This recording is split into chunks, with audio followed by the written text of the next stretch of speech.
ఏదైతే సోకాల్ నీలిమ 12 పెళ్లిళ్ళు చేసుకుందని ఆరోపించారో, ఎక్కడైతే నిందితురాలని చెప్తూ ఉన్నారో ఆ నిందితురాలికి స్వయాన అత్త ఆవిడ రిలీజ్ చేసిన ప్రెస్ నోట్ తన కోడలి మీద. సో అసలు వ్యవహారం ఆ బాధితురాలు చాలా లేటుగా అప్రమత్తమై అలర్ట్ అయి తన జీవితం నాశనం అయిపోతుందన్న విషయం తెలుసుకుని అప్పుడు మీడియా ముందుకి పోలీసులు ముందుకు వచ్చారు. అయ్యో నాకు 12 పెళ్ళిళ్ళు కాలేదు, నాకు ఒకే ఒక పెళ్ళి అయింది, వాడు కూడా నన్ను మోసం చేసి పెళ్లి చేసుకున్నాడు, న్యాయం చేయండి మొర్రో అని పోలీస్ స్టేషన్ల చుట్టూ తిరిగిన, మంత్రి చుట్టూ తిరిగిన, ఎమ్మెల్యేల చుట్టూ తిరిగిన ఎవరూ నన్ను పట్టించుకోలేదు. నాకు 12 పెళ్ళిళ్ళు అయితే ఈ ఒక్క మొగుడు కాకుండా మిగిలిన 11 మంది మొగుళ్ళను చూపించండి బాబు అని అడిగే పరిస్థితికి వచ్చేసింది. సో ఇది మన తెలుగు రాష్ట్రాల్లో గోదావరి జిల్లాల్లో రామచంద్రాపురంలో జరిగిన ఈ ఘటన. సో ఇప్పుడు ఆ వీళ్ళు నిందితురాలుగా ఆరోపిస్తున్న బాధితురాలు నీలిమ ఎవరైతే 12 పెళ్ళిళ్ళు చేసుకుని జనాన్ని మగాళ్ళని ముంచుతోందని వాళ్ళు ఆరోపించి ప్రెస్ నోట్ రిలీజ్ చేశారో ఆ బాధితురాలు నీలిమ ప్రస్తుతం మనతో పాటు లైవ్లో అందుబాటులో ఉన్నారు. నీలిమ గారు నమస్తే. నమస్తే అండి. యా, మీ మీద మీ అత్తగారే కదండి రాజేశ్వరి? అవునండి. మాజీ అత్తగారా? అవునండి. ఓకే. సో ఆవిడ రిలీజ్ చేసిన ప్రెస్ నోట్ చదివారా మీరు? దాదాపు 3 పేజీలు ఉంది. చదివానండి, చూశాను. ఓకే. ఇందులో మీరు పర్టికులర్గా మీరు మీ అందంతో ఎరవేసి బాధల్లో కష్టాల్లో ఉన్న మగవాళ్ళని టార్గెట్ చేసి వాళ్ళని పెళ్లి పేరుతో మోసం చేసి కోట్ల రూపాయలు దండుకున్నారు అనేది ఈ ప్రెస్ నోట్లో ఆవిడ చేసిన అలిగేషన్, మేం కాదు. సో అదే అంశాన్ని మీడియా ఛానల్స్ పత్రికలు ఇష్టం వచ్చినట్టు రాసేసాయి. మా ఛానల్లో కూడా బ్రేకింగ్ చేసాం, ఒప్పుకుంటున్నాం. సో అది ఖచ్చితంగా తప్పు. ఒక ఆడపిల్ల మీద అంత దారుణంగా నిర్ధారించుకోకుండా, పోలీసుల్ని సంప్రదించకుండా, కనీసం మీ వివరణ తీసుకోకుండా ఇలా ఒక ఆడపిల్ల జీవితం మీద ఆ మచ్చ వేయటం అనేది యాజ్ ఏ జర్నలిస్ట్గా ఒక స్టూడియోలో ఉండి బిగ్ టీవీ తరఫున నేను ఒప్పుకుంటూ ఉన్నాను. మా దానిలో కూడా నేను పొరపాటున వార్త వేశారు కాబట్టి మిమ్మల్ని క్షమించమని కూడా అడుగుతున్నాను డిబేట్ స్టార్ట్ చేసేమని. ఒక ఆడపిల్లకి ఏ ఆడపిల్లకి కూడా రాని కష్టం నా ఉద్దేశంలో. సరే, వాట్ ఎవర్, అవతల వాళ్ళు మీ మీద ఆరోపణ చేసిన వాళ్ళ దగ్గర నిజంగా ఆధారాలు ఉంటే అది కూడా మరి కాసేపట్లో ట్రై చేస్తాం. ఒకవేళ ఉంటే దాని గురించి కూడా కోచింగ్ చేద్దాం. ఇక్కడ నేనేమంటానంటే, ఎందుకు ఈ అలిగేషన్? మీరు నిజంగా 12 పెళ్ళిళ్ళు చేసుకున్నారా? లేదు సార్, ఇది కంప్లీట్లీ ఫాల్స్ న్యూస్ సార్. అంటే ఇది ఎలా అంటే, మాకు మ్యాచ్ రావడం, నేను స్టడీ టైంలో ఉన్నప్పుడు బీటెక్ 3rd ఇయర్ చదువుతున్నప్పుడు ఈ మ్యాచ్ ఇలా వచ్చింది సార్.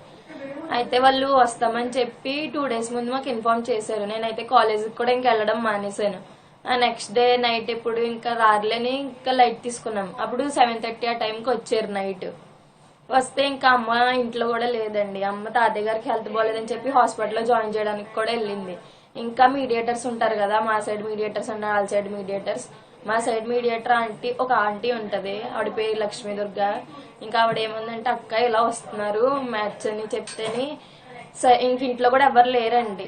నేను మా రిలేటివ్స్ అమ్మాయి ఒక అమ్మాయి, అంటే మేము ఇద్దరమే ఉన్నాం, ఇంకెవ్వరు లేరు ఇంట్లో కూడా. ఇంకా ఆ టైంలో వచ్చేసి ఇంకా చీరలు అవన్నీ నిశ్చితార్థానికి సంబంధించిన సామాన్లన్నీ తీసుకొచ్చారు. ఇంకా మేము అడిగానంటే శారీ అది కడుతుంటే, ఆంటీ అమ్మ వచ్చే వరకు వెయిట్ చేయొచ్చు కదా, ఎందుకు ఇంత ఫాస్ట్గా అంటే, మేము మీ అమ్మతో ఆల్రెడీ మాట్లాడేసామమ్మ, ముహూర్తం టైం దాటిపోతుంది, అర్జెంటుగా కట్టే అన్నారు. అమ్మకి ఇష్టమేలే ఈ లోపల వచ్చేద్దేమో అని చెప్పి నేను కూడా శారీ అది కట్టించేసుకున్నాను. అయితేనే వెయిట్ చేయండి అంటే, ఎంగేజ్మెంట్ అంటున్నారు కదా, అమ్మ వచ్చే వరకు వెయిట్ చేయండి అంటే, లేదు ముహూర్తం దాటిపోతుంది తల్లి అని ఇంక అన్ని చేతిలో పెట్టేసి అన్నీ అయిపోయిన తర్వాత లాస్ట్కి మా మమ్మీ వచ్చారండి. మా తాతయ్య గారికి అసలు సీరియస్గా ఉందని ఇంకా హాస్పిటల్కి అన్నారు. ఇప్పుడు పెళ్లి చూపులు కట్టి వద్దన్నా కూడా ఇంకా వాళ్ళు వినలేదు.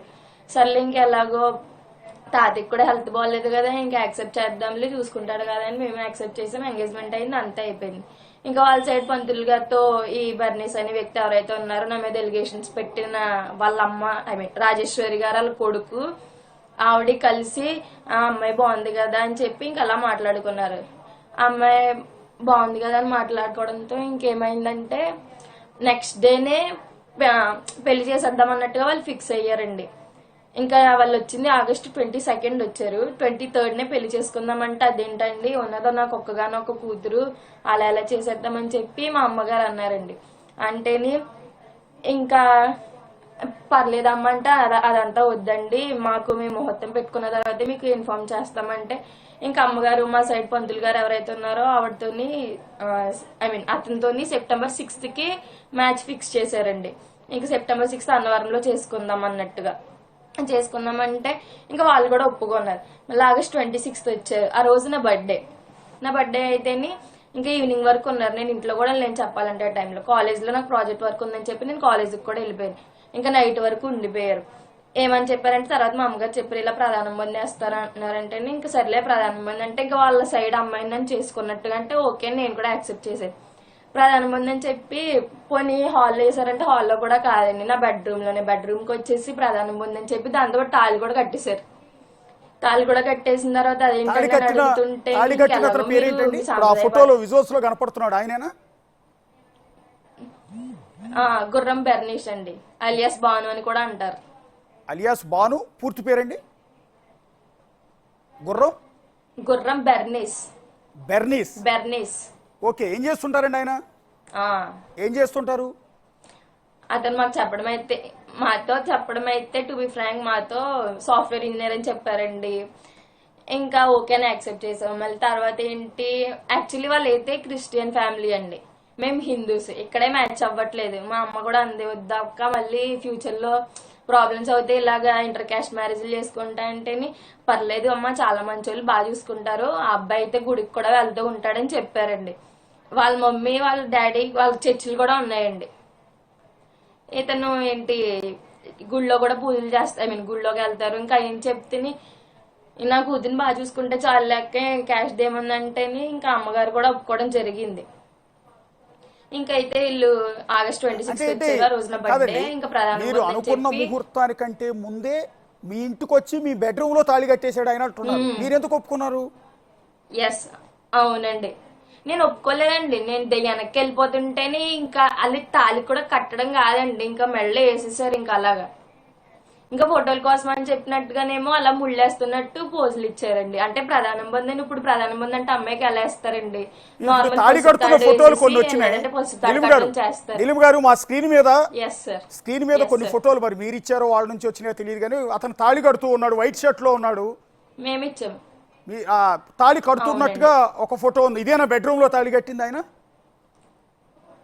అవునండి, అది నా రూమేనండి, నా బెడ్రూమేనండి. మీరు హిందూ, ఆయన క్రిస్టియన్. పెళ్లి చూపులు చూడటానికి వాళ్ళు వచ్చారు, అమ్మాయి బాగుంది అమ్మాయిని చేసుకుందాం అన్నారు. అంటే మీ అత్తగారు రాజేశ్వరి గారు వచ్చి యాక్సెప్ట్ చేశారు, ఇదంతా జరిగిపోయింది. యాక్చువల్లీ చాలా ఫోర్స్ కూడా చేశారండి. ఎట్లా మరి వాళ్ళు ఫోర్స్ చేస్తే మీరు ఎందుకు ఒప్పుకున్నారు, మీ అమ్మగారు ఎందుకు ఒప్పుకున్నారు? సరే క్యాస్టిజం పక్కన పెడదాం, వాళ్ళు ఆ క్యాస్టా ఈ క్యాస్టా కాదు, మీకు వాళ్ళు నచ్చారు, మీకు వాళ్ళు నచ్చారు, పెళ్లి చేసుకున్నారు. సరే చర్చిలో పెళ్లి చేసుకోవచ్చు, గుళ్ళోకి వెళ్ళి పెళ్లి చేసుకోవచ్చు, ఇవన్నీ కాకుండా బెడ్రూమ్ లో తాళి కట్టడం ఏందండి?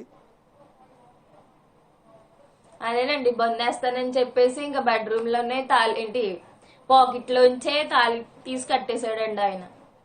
ఏంటని ముందుకు వచ్చి అడుగుతుంటే అమ్మ మీరు మీ సాంప్రదాయబద్ధంగా చేసుకోండి, ఇంకా మా పిల్లలు అనిపించుకోవడం కోసం మేము ఇలా కట్టేసుకున్నాం మాకు అనుకున్నట్టుగా అని చెప్పి ప్రేయర్ చేసేసుకుని కట్టేశారండి.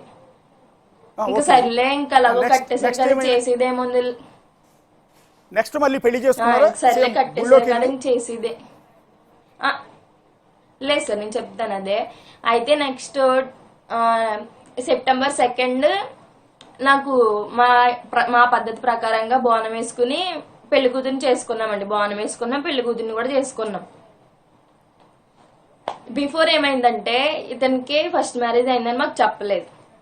ఇదొకటి, ఎంగేజ్మెంట్ రోజునే చెప్పలేదు, పెళ్లి రోజు ఎంగేజ్మెంట్ రోజున చెప్పలేదు, ఆ తాళి కట్టిన రోజున కూడా మాకు చెప్పలేదు. అయితే ఒక క్లారిటీ ఇవ్వండి నీలిమ గారు. ఓకే మీ ఎంటైర్ స్టోరీ చెప్తారు, నాకు అర్థమైంది. మీ మొదటి పెళ్లి ఎలా జరిగింది, బెర్నీస్ మీ బెడ్రూమ్ లోకి వచ్చి తాడి ఎలా కట్టారు అనేది చెప్పారు. ఓకే మీరు కంటిన్యూ చేద్దరు కానీ దానికన్నా ముందు ఒక క్లారిటీ ఇవ్వండి.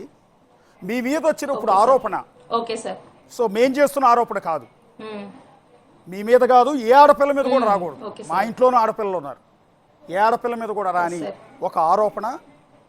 మీరు 12 పెళ్లిళ్ళు చేసుకున్నారు అని ఇప్పుడు మీరు చెప్పిన మీ అత్తగారు బెర్నీస్ వాళ్ళ అమ్మ రాజేశ్వరి నిన్న ఎస్పీ ఆఫీస్కి వచ్చి అక్కడ గ్రీవెన్స్లో కంప్లైంట్ మీ మీద ఇచ్చి మీ ఫోటోలన్నీ కూడా చేత్తో పట్టుకుని ఒక పెద్ద ర్యాలీ కూడా చేశారు, ర్యాలీ లాంటిది.